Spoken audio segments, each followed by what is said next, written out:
I'm stupid. You're smart. I was wrong. You were right. You're the best. I'm the worst. You're very good looking. I'm not attractive.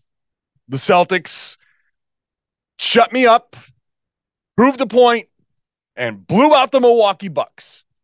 Going to talk about it all right now on the Locked On Celtics podcast.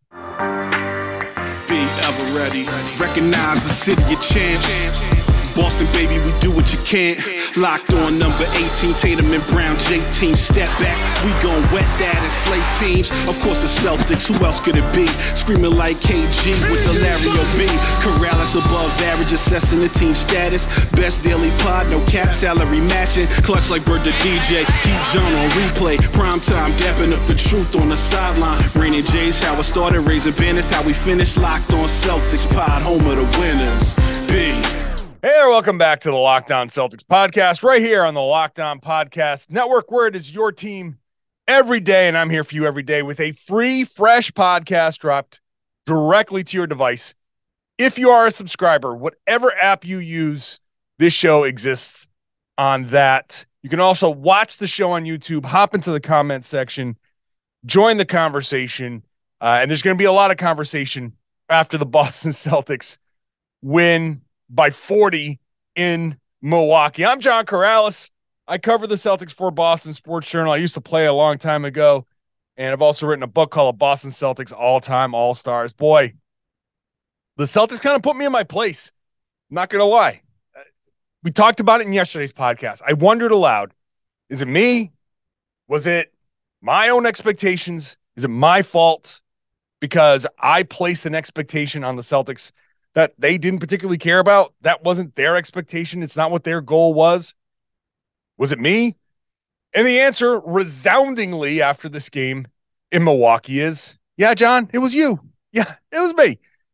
140-99. 140 points to 99. Today's show is brought to you by FanDuel Sportsbook, the official sportsbook of Locked On. Make every moment more. Visit FanDuel.com/lockedon today to get started. So I think I want to start later on. I'll get into the Celtics and their record against good teams and some of the stuff that is actually going to be important for the playoffs. In the second segment, the Milwaukee Bucks, so much has been made about home court and this and that. I want to get specifically about the matchups against the Milwaukee Bucks that I think the Celtics have in their favor. But I got to start with the point that was proven in Milwaukee. The fact of the matter is that as much as I've gotten on the Celtics for how they've played after the All-Star break, which is legitimate, they haven't played well. As much as I've gotten on them for some of the things that it just doesn't sit well with me personally, like their attitude after the loss against Washington, man, that really, really bothered me. But it's one of those situations where, as I said in the podcast with Tom Westerholm, it's like they're doing stuff, and my reaction to the stuff that they've been doing is, well, you guys better be right about this. You better be right about this, because if you're not, you're going to get hammered. Well, they kind of proved in Milwaukee that they're kind of right about this. Do they have a switch to flip? Yeah, they certainly do. They flipped it against the Bucks. Now, the Bucks were on a back-to-back, but Middleton didn't play in that back-to-back. Jay Crowder didn't play. They had a couple of other guys. They didn't play heavy minutes in that back-to-back. It was only Indiana. Indiana to Milwaukee is not that far. So it was a short back-to-back, a short kind of like return home. It's not like they were in Miami or anything like that. So yes, were they on a back-to-back? Yes. But the fact is that mattered some, but not 41 points worth, right? The beginning of this game was a back-and-forth game. Jaylen Brown was going off 17 points in the first quarter. Typical first quarter Jaylen, getting to the rim, mid-range shots. He had one amazing, tough spin move against Giannis, driving left, spin, turn around, mid-range fadeaway over Giannis's outstretched arm. That was killer. That was a playoff shot. Jaylen was hitting playoff shots against their defense. 17 points and 3 assists, by the way, in the first quarter. They were starting to go back and forth. Now, if you're on a back-to-back, teams that are on the back-to-back don't typically come out slow. They come out playing pretty well. And the Bucks came out okay, but they slowed down at the end of the first quarter. The Celtics got some separation in the second quarter. This wasn't your typical back-to-back team where they fade after halftime, they lose their legs and all of that stuff. This turnaround started in the second quarter. The Celtics came in and they proved a point. They said, hey, we can go into Milwaukee. We can't. You're worried about the top seed. You're worried about the first seed. Doesn't matter. We can go into Milwaukee and win. And this was a win, a big win. This is a good team that clearly has gotten a little bit bored, that clearly hasn't had the same motivation. They're going through a stretch where they're kind of like up and down, right? They're just, it's not about whether can they do it? Can they figure it out? No, they've got it figured out. It's an issue of, do they want to play hard or do they not? Do they care enough or do they not? And when they don't care enough, they're inconsistent, right? And it's simple as that. It's as simple as that. And like for the rest of the season, for the last 5-6 games here that are left, if they lose, I'm not going to get, I promise I'm not going to get worked up if they lose. If they play poorly, I don't care. If they get blown out, I don't care. Because this game against Milwaukee just tells me all I need to know. Only thing I'm going to care about is there an injury? Actually, that's it. I said that with an inflection that maybe suggested that there might be more. But no, I only care if there's an injury. There's some of the concerns that are still there, like Joe Mazzulla's read of the game and all of that stuff, the feel of the game. I certainly still believe in that. I certainly still believe that he could have gone in the previous game in Washington. He could have gone to a Peyton Pritchard or somebody else a little sooner. He could have gone to some energy a little bit sooner and maybe tried to turn things around. Maybe. But at this point, what they showed me against Milwaukee, their defense against Giannis, top notch. Their matchups, which I'll get to in a second, are exactly where you want them to be. They're in Boston's favor. Grayson Allen, still a target. Jaylen Brown, Jayson Tatum hitting shots. I've been waiting for Tatum to hit some of the shots that he's been hitting. He hit shots that he hasn't been hitting all season. But these are the types of shots that Tatum has been hitting in those late season, past 2-3 years, post All-Star break especially. He's gotten on some of these kinds of roles, and I've been waiting for him to go on one of these roles. These are the types of shots that he hits when he's getting on one of those heaters. Is this the beginning of one? I don't know. But you're not losing. The Celtics were never going to lose this. 8 of 10, 40 points on 18 shots. First of all, that's just a ridiculous number. 40 points on 18 shots, 8 of 10 from 3, 8 of 8 from the line. That's going to help all of his shooting percentages. When he's hitting some of those step back, sidestep, pull up threes that he never hits this season. But when he's on one of those classic heaters, whoo, that's the Tatum that can get hot. And if he's going to start catching fire now, then that might qualify as peaking at the right time. Peaking at the right time. I'll get into some more from the game here and the matchups. The matchups that we saw in this game that no matter what Milwaukee Bucks fans might come into the comments and say, there are things here that they should be afraid of. And that we, no matter what we've been saying about this run that they've been on, this inconsistent thing, and losing home court in the finals, conference finals, there are matchups here that you can lean on, be like, okay, I can see why Boston wasn't too worried. That's next. First, let's talk about FanDuel, America's #1 sports book. If you looked at this game before, the Celtics went into this. I've never seen them down 2.5-point underdogs when fully healthy like this. They basically had everybody except for Peyton Pritchard, and they were 2.5-point dogs in Milwaukee. They covered that. That's not a problem there. 41-point win.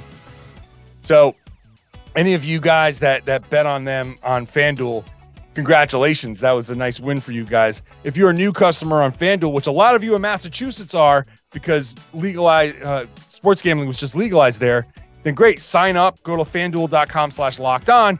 You get a no sweat first bet of up to $1,000. That's $1,000 back in bonus bets if your first bet doesn't win. FanDuel.com/lockedon to claim that no sweat first bet. Then you can bet on everything you want. Money line, point spreads. The Final Four, March Madness is coming down to the Final Four here this weekend. You can bet on that if you want. The app is safe. It's secure, super easy to use. The payouts are quick. They go right to your bank account. You can't miss on that. So don't miss your shot at that no sweat first bet. You can get up to $1,000 in bonus bets when you join FanDuel today. You just got to go to FanDuel.com/lockedon to sign up. Make every moment more with FanDuel. If you're going to do it, just please gamble responsibly. Thanks for making Locked On Celtics your first listen every day. Head on over to Locked On NBA feed. Check them out. Get the whole league covered. Head on over to all the Locked On Boston feeds as well. If you are a Boston fan, you're listening here, maybe you're a not just a Celtics fan, but a Red Sox fan. Hey, it's opening day. Didn't go all that well, but Locked On Red Sox. Go check them out. Or if you're not a Red Sox fan, you're a baseball fan, check out your Locked On MLB across the board. All those teams are covered. So much cool stuff going on there. So check them out. All your favorite teams, whichever ones they are. It's your team every day. We say that for a reason. Boston Celtics against the Milwaukee Bucks. So all the talk after the loss to Washington is, oh, they lost the top seed. Oh my God, they lost the top seed. This is horrible. I've been leading that charge. I wanted that top seed, and I've been kind of like, why don't they want it? It's there for them. Why don't they care? Well, this is why they don't care. They clearly, I'm sitting there saying, hey, Tatum, and there's another discussion to be had, and maybe we can have it next week or before the playoffs. Tatum kind of coasting here, is getting himself ready for the postseason. The up and down nature of his post All-Star has been kind of, I think, up for some discussion, and we can talk about did they really play him too many minutes? All the minutes discussion that was going on before the the break, was there validity to that? Has his post break been a product of, hey, I need to kind of like reset and get myself ready for the postseason? Whatever it is, it doesn't really matter that much if they're going to be able to flip a switch and play like this against the good teams, which they do. I'll talk more about that later. But the matchups in Milwaukee and why they don't seem to care, I think that was evident in this game. It was pretty clear that you can still attack Grayson Allen, and that's going to be a weak spot. When you play 5 out, then you take away Brook Lopez, and he doesn't really have the impact that he normally would have in a Bucks game. Bucks wins. Brook Lopez is the key to their defense. He is an important part of that defense. He's an all defensive level player. When he's got it going, when he's part of an active defense, then the Bucks can get on and run. Giannis can get on into transition. He can get going downhill. Brook Lopez can also be an outlet, a 3-point shooter. I've seen him bury teams from the outside. He can be a guy that scores inside. he had a couple of, he only hit 3 of 6, but he had a couple of shots in there inside where it was like, okay, he can be a problem. He had a few offensive rebounds that were, you say, okay, that's something you got to worry about. But when Al Horford is on the floor and you're playing White, Jayson, and Smart and Horford, then you're pulling Lopez away from the rim. Horford, who was 4 of 6 from 3, just murders opponents when you leave him open. You cannot this season dare Al Horford to beat you from 3. That has been something that teams have done in the past. This season, Al Horford is a killer from 3. You have to respect his 3-point shot. You have to. And so that pulls Lopez away. So now if you're throwing Grayson Allen out there, then you can put Grayson Allen on, who are you going to put him on? Marcus Smart? You're certainly not going to put him on one of the Jays. So you got Middleton and Holiday, Giannis, Lopez, and Grayson Allen. That was the starting lineup. So Giannis, I think it's smart to kind of put him on Marcus Smart, which they did, and have him kind of roam, since you're not going to respect Marcus Smart's 3-point shooting. But Marcus, he did take a couple of, he took 6 3-pointers. But you still, in that situation, I say you don't shoot the threes, you attack. You're going to give me that space. I'm going to take that space, because teams are naturally going to want to dig and help when Smart gets into the lane, which he did. So whoever has Grayson Allen, since Giannis is going to be on Smart, whoever Grayson Allen is covering gets the ball and can break down the defense. Is it Derek White? He can get by Grayson Allen, and then they help, and then it's a kick. So the matchups there are in Boston's favor. When you look at it from the Celtics perspective and you say, why wouldn't they care if there was a game 7 in Milwaukee? Because the formula for beating Milwaukee is not going 7. It's going into Milwaukee in one of the first 2 games, using these matchups, playing Brook Lopez off the floor. And then what happens when Brook Lopez is off the floor? Well, okay, let's bring in Bobby Portis. No problem. Here comes Robert Williams to jump over the top of these guys, to put back offensive rebounds, to be an outlet. And you steal one of these 2 games in a presumed Eastern Conference Finals. Then you go home and you win your home games. And you win this thing in 6. That's what you do. So I think the Celtics understand that the matchups are something that favor them. Robert Williams was big in this game, and he only played 18 and a half minutes. But the putbacks, the 4 offensive rebounds, the big, 4 blocked shots, big block shot on Giannis Antetokounmpo. He can roam, he can help, and block shots, block Giannis from behind. I think the matchups are just something that the Celtics know that they can count on. Malcolm Brogdon comes in off the bench and dominates at the end of the second quarter, gets to the rim at will. Once Brook Lopez is out, you put Brogdon in there. Remember I was talking about Brogdon, maybe Brogdon with Rob can be something that's a pairing that can really help. You put Brogdon in there, driving, getting past whoever was defending him, and Bobby Portis back there, or whoever's back there trying to be the center. Even if it's Giannis, you can still dump it off because Giannis is going to come over. Now, Giannis recovers extraordinarily well, but Rob is the type of athlete that can still make you pay because Giannis does recover well. But when you get it to Rob, he's so high up that it's tough. That's a tough matchup. So Rob coming off the bench against the Bucks is kind of a wild card. Al Horford is a wild card.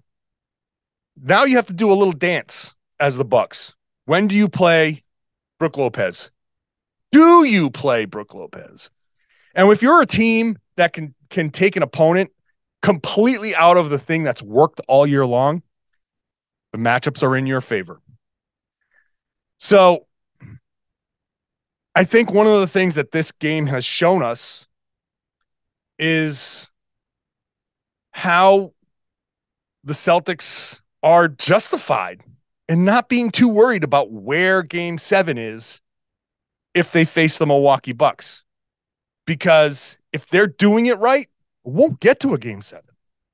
They'll win one of the first two games in Milwaukee and steal home court.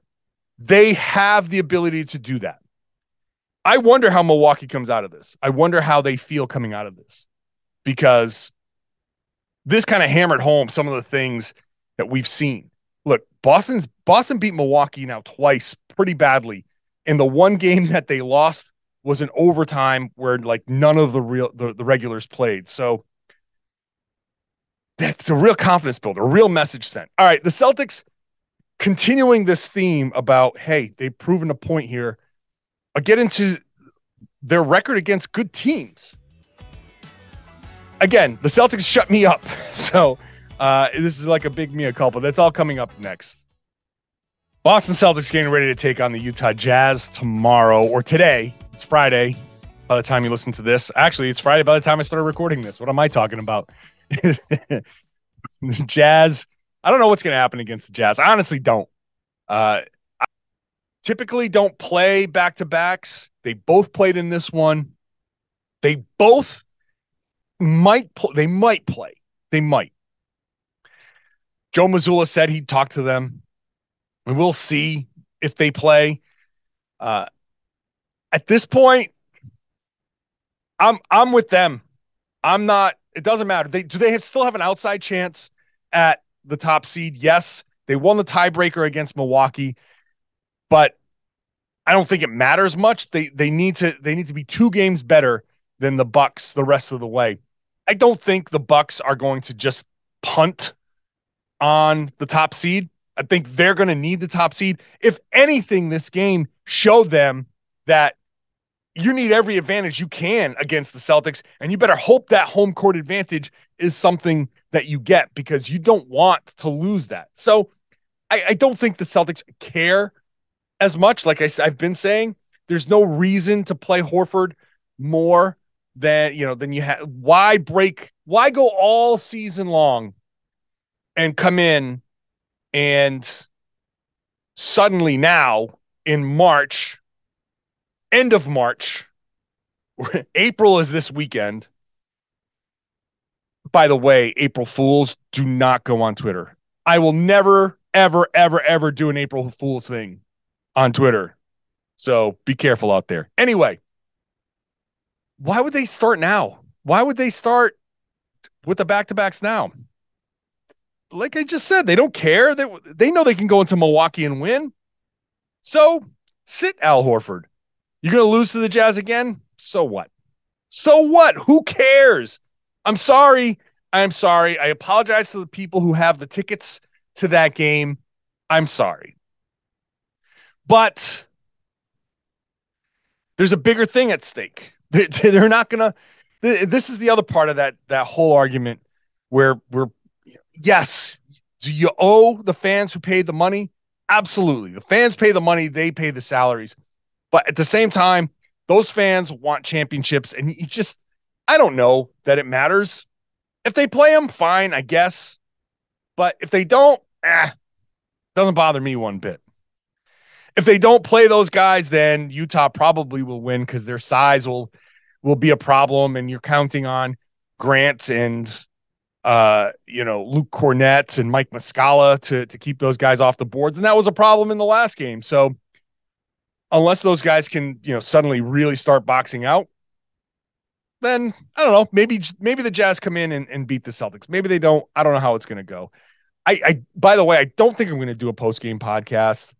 I'm gonna take the Friday and just enjoy a Friday without having to do a podcast.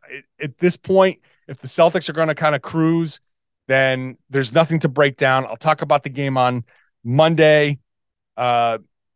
Maybe I'll do something quick. Depends on how the game goes. Maybe I'll do something quick for you. I kind of don't know what direction I'm going to go in, but if I do, if you're subscribed, you'll get it. The Celtics, if they lose, then their record against below 500 teams will drop to 23-11, and that's a number it's not horrible, but it's not the best, and that's a number that's people will point at and say, but John, look at how they are against bad teams. Doesn't that concern you? It's, your inclination is to say, yeah, it does. It is concerning, but they are 30-14 after this game against Milwaukee, against teams above 500. That is the best record in the NBA. 30-14 against plus 500 teams. Who are they going to face in the playoffs? Plus 500 teams. When they play good teams, they play well. And as infuriating as it is, once again, it proves their point. And if we're being fair, which I like to be, they've never lost more than 3 games in a row. Jaylen Brown was talking about how they bounce back after the game, and they do. They do bounce back after these losses. They haven't gone on a prolonged losing streak, I should say. They have 53 wins, second most in the league, second most in the entire NBA. What are we doing here? 30-14 against teams above 500. They beat Milwaukee 2 out of 3 games. They beat Philly. They beat the top teams. They just perform well against good competition. So a loss against the Jazz, if they're not there, if they give into the back-to-back, or if they rest a bunch of guys, then so be it. I'm going to lean on this. I'm just going to lean on their record against the good teams and just kind of be done with it. Because that's how they're approaching it, and I'm done fighting their attitude. I'm done fighting their attitude against. They know how to flip the switch. They prove that they know how to flip the switch. They know where the switch is. They've had no problem flipping it. They did it on Thursday night. And again, to be fair, as much as it bothered me that they were so kind of blasé after their loss to Washington, Tatum was equally blasé after the win. The quote was, we got to forget about tonight. This game is over. It happened. We have a game tomorrow.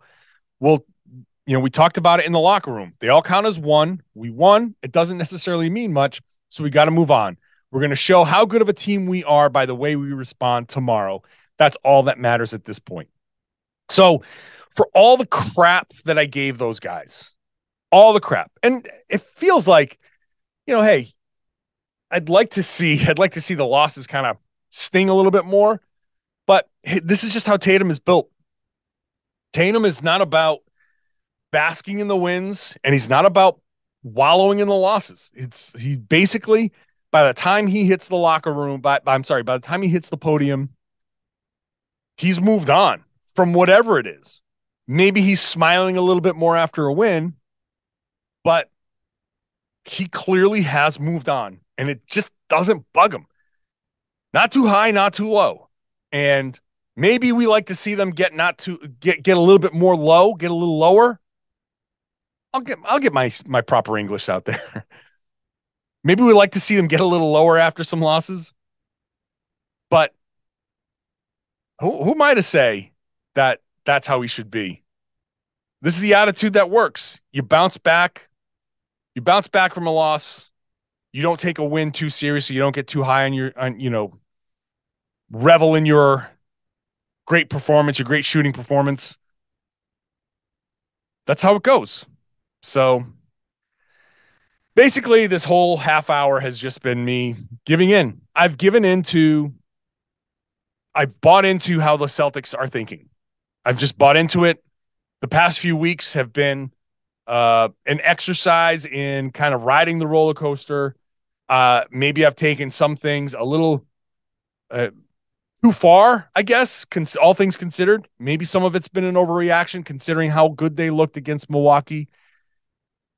I admit when I came into this game thinking like, I have a bad feeling. I really had a bad feeling about this game, and they completely flipped it. So I've come around. Doesn't matter what happens the next few games. They can lose them all. They can get blown out in all of them. Doesn't matter. Feels like they can lose, then they'll go to Philly, they'll crush Philly, and then they'll lose to Toronto, lose to Atlanta, and it doesn't matter. So I will be here after those games. We'll still talk about it. There's still plenty to talk about. It's just I'm not going to react the way I have been over the past few weeks. So subscribe wherever you get your podcast. Watch the show on YouTube. Hop in the comments. Join the conversation. And if you are subscribed, spread the word. Tell everybody they should be listening to and watching the Locked On Celtics podcast right here on the Locked On Podcast Network. Your team every day.